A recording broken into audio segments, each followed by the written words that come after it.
Essa entrevistada é uma brasileira muito especial que mora aqui na cidade de Orlando e que tem assim desenvolveu no Brasil um projeto fantástico sobre proteção dos animais, uma série de funções que é um privilégio para os pets. Mas dentro dessa pesquisa, desse estudo, há uma descoberta fantástica. O fantástico que eu coloco é sombrio, porque você pode se detectar com uma situação inimaginável. Mas quem conta isso é a entrevistada. Eu estou aqui em Orlando, no Hotel Monreale, e eu vou conversar com a minha convidada. Ela está aqui, ó. Vou apontar a câmera. Essa é a doutora Natália. Olá, tudo bem? Bom, doutora Natália, esse projeto é de extrema importância e eu gostaria que a doutora falasse sobre o projeto e as consequências, ou melhor, as descobertas, ou pode ser então detectar algo que as pessoas não imaginam, mas que acontece. Primeiro, quero agradecer a oportunidade de estar aqui conversando com você sobre esse assunto, que é uma coisa que me apaixona muito, né? Trabalhar com a questão de proteção animal é uma coisa que realmente toca meu coração. Eu trabalhava com a causa animal dentro da Câmara Municipal de Curitiba, com uma vereadora que era da causa animal em Curitiba, e isso foi gerando um desenvolvimento de algumas matérias, alguns assuntos que realmente eram mais sensíveis. Um desses assuntos que me tocou muito, que me chamou muito a atenção, é a questão do abuso contra os animais, da violência contra os animais. Quando a gente começou a perceber que existiam casos de abandonos, assim, muitos, era um exagero de abandono de animais, que a vereadora acabava recolhendo todos esses animais e doando, a gente começou a perceber que isso era uma matéria que realmente precisava ser estudada. Então eu fui muito a fundo nisso e eu descobri que existe um estudo que chama-se da teoria do link, é chamada teoria do link, e ela relaciona a violência contra os animais e a violência contra as pessoas. Então, o que é que essa teoria ela explica? Que a probabilidade de uma pessoa que gerou um ato de violência, um ato de abuso, um ato de abandono contra um animal, ela tem uma probabilidade maior de cometer um ato de abuso, de violência ou de abandono contra um familiar ou contra uma outra pessoa. Então ela pode abandonar um filho, ela pode gerar uma violência contra a esposa ou vice-versa, né? Não estou falando isso com relação aos homens, estou falando isso com uma relação geral. A mulher também pode abandonar o filho, a mulher também pode gerar violência até psicológica contra o marido, né? Então, isso foi uma coisa que a gente descobriu com esse estudo que foi realizado, inclusive, dentro dos presídios aqui dos Estados Unidos. Quando os investigadores passaram a fazer pesquisas, questionários com os presidiários, eles descobriram que mais de 80% desses presidiários já tinham algum histórico de abuso ou violência contra um animal no passado, qualquer tipo que possa ser. Então, o que a gente conclui com essa teoria do link? Que se você consegue evitar um abuso contra um animal, uma violência contra um animal, você pode evitar também um abuso ou uma violência doméstica, um abuso ou uma violência contra uma outra pessoa.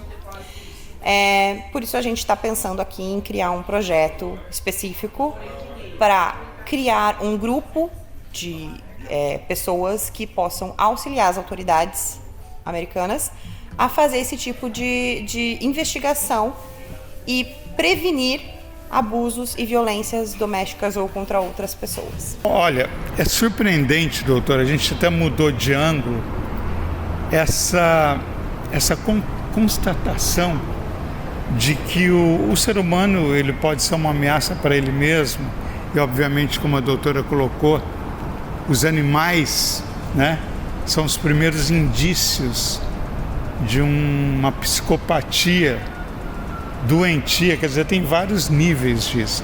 Agora, doutora, quando tem-se essa, ou seja, quando é apontado essa questão, de que forma que nos Estados Unidos a doutora pretende, né, colocar em prática, alertar as autoridades, quais serão os passos para que isso seja consolidado? Walter, ainda na semana passada eu li uma matéria sobre um caso aqui nos Estados Unidos, aqui em um dos counties, né, especificamente, em que um rapaz degolou o cachorro da família com uma espada. Meu Deus, com espada? Com uma espada, Uau. No quintal de casa. E a mãe desse rapaz, ela estava em pânico, porque ela não queria mais o filho em casa, porque ela estava com medo do que o filho poderia fazer com ela depois do que tinha acontecido com o cachorro.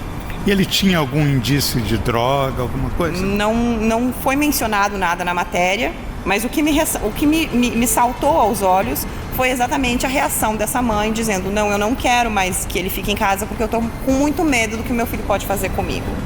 É exatamente isso que a gente está tentando pensar, né?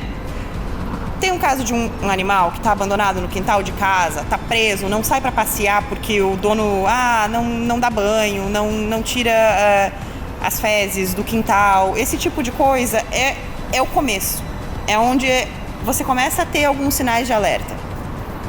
Então é exatamente isso que a gente quer saber. Se existe alguma denúncia sobre esse tipo de caso, como que a gente pode entrar e atuar, agir junto com as autoridades para que isso não se torne um problema no futuro, né? É aí que a gente quer trabalhar, ajudando as autoridades a fazer esse tipo de investigação para que isso não aconteça com os humanos também. Agora, doutora Natália, esse alto índice de violência doméstica, feminicídio, como acontece lá no Brasil, mulheres são assassinadas porque ouviram um não, porque não quiseram um relacionamento. Quer dizer, todos esses elementos, né, ameaçadores, com certeza eles têm aquele histórico de infância que levaram a esse ponto de gravidade. Via de regra, sim. Isso é uma coisa que realmente a gente percebe que acontece. É algum histórico lá da infância, algum trauma, alguma coisa que possa levar. Às vezes alguém gerou um ato de violência até com um animal quando a pessoa era uma criança, e isso se reflete no futuro como uma repetição de atitude ou alguma coisa assim. Então, pode ser sim. Doutora, como as pessoas que estão acompanhando, com certeza atônitas nessa sua declaração, baseada em estudos, pesquisas, como que elas podem, assim, acessar o seu trabalho, ter um acesso melhor sobre isso? Podem procurar meu Instagram, nataliadoro.adv, podem entrar em contato comigo, a gente fica à disposição sempre para o que vocês precisarem. Podem ter contato para as ONGs, também podem entrar em contato se precisarem de algum tipo de informação. Eu fico à disposição sempre que necessário. Bom, conversando aqui com a doutora Natália, agora uma pergunta que realmente as pessoas estão acompanhando devem estar se fazendo: a que ponto os pais observadores eles podem ficar preventivos no comportamento da criança com esse instinto de psicopatia? Isso é bastante difícil de precisar, até porque eu não tenho conhecimento psiquiátrico ou psicológico para poder prestar esse tipo de informação. Mas eu acho que é muito importante os pais ensinarem as crianças desde cedo a importância de respeitar os animais, respeitar a natureza, respeitar o ambiente em que a gente vive, o meio ambiente no geral, porque isso é o futuro de todos nós, né? Doutora Natália, você é de onde no Brasil? Eu sou de Curitiba. Está há muito tempo aqui nos Estados Unidos? Vai fazer 2 anos apenas. 2 anos. E como que é como está sendo esse período aqui no país? Eu sou apaixonada por morar aqui. Eu gostava muito de morar em Curitiba, mas eu sou apaixonada por Orlando. E agora estamos tentando alçar novos voos, né? Voar um pouco mais alto e poder trazer essa mensagem para cá também, não só para o Brasil. Agora, doutora, No momento, a doutora, eu sei que está advogando, né? Qual é o seu trabalho no momento? Hoje eu atuo como paralegal num escritório, numa law firm aqui dos Estados Unidos. Não é relacionado com a área do direito animal, é mais relacionado com a área de lesões físicas, lesões corporais, e como que a gente pode ajudar essas pessoas a se recuperarem ou terem uma qualidade de vida melhor, mesmo depois de uma grave lesão. Doutora, alguma recomendação mais? O que tem para dizer para quem está assistindo essa entrevista? Que, antes de tudo, que a gente tem que lembrar que os animais também são vidas e que merecem ser respeitadas, e que é por isso que a gente pode evitar ter problemas com outros seres humanos. Bom, ela é advogada, definida, mas tem um timbre de voz excelente. A doutora nunca pensou em locução, alguma coisa, falar, porque é um timbre de voz muito bacana. Muito obrigada, eu nunca pensei nisso não. Olha, impressionante, doutora, eu te agradeço. Ela veio do trabalho dela, passou aqui para a gente fazer essa entrevista. Nós estamos no Montreal Hotel, que recebe muitos brasileiros, muito bem localizado. E a doutora, uma convidada para estar aqui falando desse trabalho. Parabéns. Obrigada, Walter. Quero ver seu estudo publicado, hein? Muito obrigada. Tá ok? E a gente continua. Esse local é próximo à International Drive. É uma área tranquila. E eu escolhi esse lugar para me encontrar com uma pessoa muito especial. Ela é psicóloga, mora aqui em Orlando. Orlando, assim, agrega uma comunidade brasileira muito grande. E eu vim até aqui para encontrá-la, porque a Flórida, no momento, atravessa uma situação muito delicada. O governador Ron DeSantis, que é republicano, ele está, assim, criminalizando os imigrantes sem documentos, os chamados indocumentados. Então há uma pressão muito grande por aqui. A pressão para que essas pessoas não morem por aqui, que essas pessoas vão para outro lugar. Mas existe uma Constituição americana que dá o direito de ir e vir. E essa psicóloga, Jaciane Brandão, ela sempre tem falado sobre o assunto, o medo, a forma com que esses imigrantes enfrentam a situação por aqui. E ela está ali me aguardando. Eu vou mostrar essa área que eu estou, é uma área muito bonita, é uma tarde realmente fantástica aqui em Orlando, e eu vou me encontrar com a minha entrevistada, e você vai ficar sabendo o que de fato acontece por aqui. Vou me encontrar com a Jaciane Brandão. Jaciane, que prazer te conhecer pessoalmente, porque a gente se falava pelo Skype, você sempre participou do Mundo Afora. Tudo bem com você? Tudo bem, graças a Deus. Muito prazer também lhe conhecer, viu, pessoalmente. Prazer mesmo. Agora, Jaciane, antes da gente entrar no assunto, você é de onde no Brasil? Sou de Maceió, Alagoas. De Maceió, Alagoas, para Orlando, na Flórida. Você escolheu esse país. O que te atraiu morar na Flórida? Muito parecido com Maceió. É mesmo? É, o sol, as pessoas, né, a alegria. É isso. E realmente aqui tem um clima parecidíssimo com o do Brasil, diferente de outros estados, cidades. Orlando tem assim um clima muito especial. Agora, você, psicóloga, vivendo aqui, como que está a questão dos imigrantes? A gente sabe que hoje a Flórida agrega, segundo dados, 600 mil estrangeiros vivem aqui. Imagina, 600 mil estrangeiros. E nesse contexto estão os brasileiros. Como que está a questão dos imigrantes? A gente sabe que hoje a Flórida agrega, segundo dados, 600 mil estrangeiros vivem aqui. Imagina, 600 mil estrangeiros. E nesse contexto estão os brasileiros. Jaciane, como é que está por aqui hoje O que você sente, o que você pode dizer a respeito dessas pessoas que enfrentam, né, esse problema da documentação e da imposição do Ron DeSantis, que é o governador? É verdade. Gera um medo nas pessoas porque elas têm essa preocupação de serem paradas, não podem trabalhar, né, porque todo momento está tendo fiscalização nas empresas. Então, realmente, eles precisam ter esse cuidado. Na questão também da drive, né, tá dirigindo aqui, tem que estar tudo certinho, documentado, porque realmente ele está descriminalizando, né, as pessoas que não têm a documentação legal. Então isso é um problema, porque traz angústia, ansiedade, muitos medos, muitas pessoas já foram embora, né, outras estão tentando administrar e organizar a questão do visto. Mas é assim, a gente está vivendo um momento um tanto delicado para todos que estão ilegalmente no país. Agora, Jaciane, a questão do fantasma da deportação, vocês estão vendo aí algumas imagens de Orlando, eu caminhando aqui com a doutora.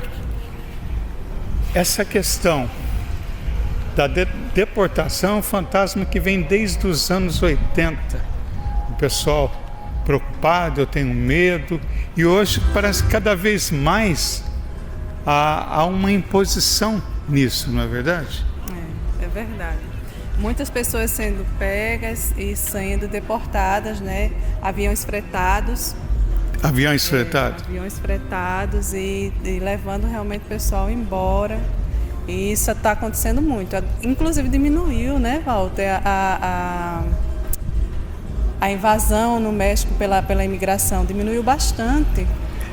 Acontece o seguinte, que o Donald Trump, ele, no governo dele, ele instituiu o Título 42 durante a pandemia. Então ele alegava o seguinte, que ele não permitiu que os imigrantes entrassem no país porque poderiam trazer doenças. Quer dizer, ele criou uma série de estratégias para barrar quem estava na fronteira. A medida determinada pelo ex-presidente expirou esse ano.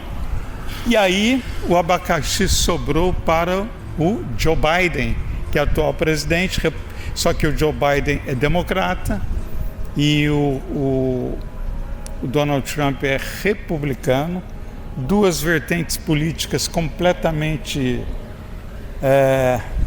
antagônicas, ou seja, não se cruzam. Mas enfim, acabou o Título 42, o Biden, né, ficou com esse abacaxi. Só que as pessoas ficaram com medo porque ainda assim a deportação continua, as perseguições. Então tudo isso, né, é consequência de um governo que se transferiu para o outro, e o Biden também tem uma conta para pagar, porque na campanha ele dizia: venham imigrantes, vocês são bem-vindos. E agora, só para que você tenha uma ideia, a fronteira tem aproximadamente 11 mil pessoas acampadas esperando conseguir entrar no país, nos Estados Unidos, ou seja, através, sabe, de uma ação política, de uma medida, né? Enfim, um pedido, né? Enfim, agora virou uma confusão. Então, tudo isso desencadeou essa incerteza ainda maior para o imigrante, e agora o Ron DeSantis nessa perseguição desenfreada. Exatamente, como você falou anteriormente, sempre houve essa perseguição, né? Há muitos anos atrás, sempre os imigrantes foram perseguidos. E cada tempo uma nova história, novos sintomas de medo, novas angústias, e cada um com sua responsabilidade. Não é verdade? Exatamente. Porque cada um tem sua responsabilidade, tanto o governo, quanto a população, quanto as pessoas que estão querendo sobreviver. Exatamente. Então, na busca da sobrevivência, pela sobrevivência, acontece muita coisa que machuca as pessoas, né? Criminaliza, como ele está colocando agora. Então, e fazendo com que o trabalhador seja criminalizado. E na realidade ele só quer sobreviver e dar um sustento, né, para a família. Eu estou conversando aqui com a psicóloga Jaciane Brandão e a gente está falando sobre esse momento cruciante aqui do mundo, né, a questão das drogas. E hoje o grande desafio para as clínicas, para os psicólogos, né, a gente está falando de imigrante, mas a droga está inserida nesse contexto. Então, a droga K2, ela está uma grande destruição no Brasil, sabendo que aqui nos Estados Unidos, principalmente na Califórnia, Hollywood, pois é, esses pontos assim, o Globo de Ouro, o Golden Globe, enfrenta essa questão das drogas também, né? Que infelizmente imigrantes acabam se envolvendo. Fala um pouquinho da K2. A K2 é uma droga sintética que está chegando aí, chegou já, invadiu, né? Tanto o Brasil quanto aqui, nos Estados Unidos. É uma droga muito potente, perigosíssima. E ela vem também com um sentido de magia, de mágica. Mágica? Né? De deixar você tranquilo, trazer alegria momentânea, trazer um engano na realidade. E as pessoas, como estão, às vezes, se sentem muito tristes, se sentem sozinhas, às vezes com sentimento de abandono, querem provar um pouco dessa substância, ou qualquer outra substância, que faça com que ela saia da realidade delas. E é vendido livremente em alguns pontos aqui, como CBD, né? Uau. Então, e eles dizem que o nível de THC é muito baixo. Só que é uma ilusão realmente, porque depende muito do funcionamento do fisiológico de cada um e também dos aspectos psicológicos que induzem o consumo, induzem ao compulsivismo, né? Ser compulsivo nessa droga e viciar realmente. E chega a ser um problema gravíssimo, porque para sair desse sintoma de abandono, e esse movimento com a droga faz com que a pessoa se sinta até mais um pouco relaxada, feliz, alegre. Mas é uma ilusão, né? É uma ilusão momentânea, porque após o efeito vem o quê? A depressão, a angústia. Então o sentimento de abandono que as pessoas têm, principalmente nesse movimento de mudança de país, quando vem para cá a imigração, os imigrantes que estão ausentes da sua família, que estão ausentes dos seus familiares, que aqui encontra toda essa liberdade, esse mundo mágico. E no fundo, no seu sentimento de angústia, vem sim realmente a sensação de abandono, de estar sozinho, num movimento novo, criando novas possibilidades. E muitas vezes isso tudo que tem em mãos, fica complicado da pessoa abarcar, entender, compreender a si mesmo o movimento que está nesse momento. Então, ela vai para onde? Ela vai para o refúgio, que é o álcool, que é a droga. Infelizmente, a K2, né, ela está sendo generalizada em todos os locais. Então, os jovens, os adolescentes, os mais velhos, mulheres, homens, estão cada vez mais buscando acesso a essa nova droga que acaba realmente com o psicológico e com o fisiológico. Então é muito importante, chega a ser uma dificuldade até para a área da psicologia, a área da psiquiatria também, trabalhar com esse movimento, com essa demanda, porque é muito abrangente e a gente tem que ter muito cuidado com isso. Quando você tiver um familiar, um amigo, que você note que realmente esteja precisando de ajuda, que esteja no sentimento de angústia e vá buscar e queira buscar na droga, na K2, na maconha, no álcool, esse refúgio, procure ajuda. Faça com que a pessoa entenda que ela precisa de ajuda, porque pode ser um caminho sem volta. E entrar no mundo da droga, pela compulsão, pelo vício, devasta a sua mente, devasta o seu comportamento, causa problemas gravíssimos para a sociedade e para a família. Né? E isso é muito grave, a gente precisa cuidar exatamente das pessoas que estão necessitadas com esse sentimento e com esses sintomas. É um alerta que eu faço, aqui é muito bom, estamos em Orlando, é uma cidade maravilhosa, mas a gente precisa ter esse cuidado, porque em alguns pontos turísticos é vendido algumas substâncias que enganam, diz que é simples, que tem um nível muito baixo de THC, que é CBD, que é isso, que é aquilo outro. Eu compreendo. A indústria, ela está no seu papel. Mas a gente que é humano, que é fisiológico, que é psicológico, a gente precisa compreender as nossas limitações. E cada um tem a sua limitação, um a um. Cada sujeito é um, diferente do outro.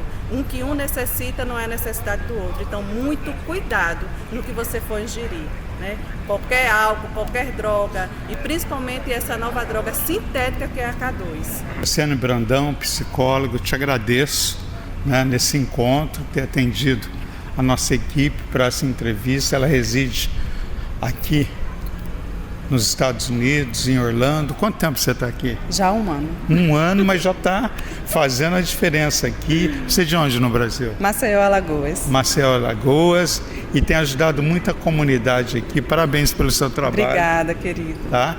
E a gente continua porque tem muita matéria por aí.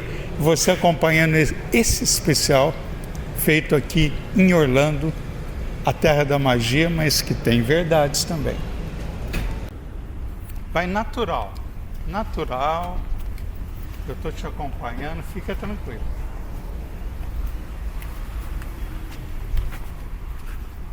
Abaixa o vidro para eu pegar você aí dentro.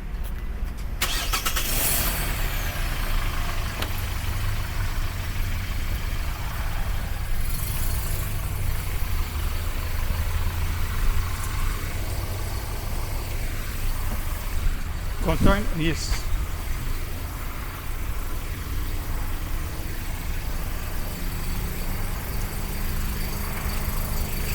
Agora dá um tchau para a câmera. Vai, pode ir. Pode ir.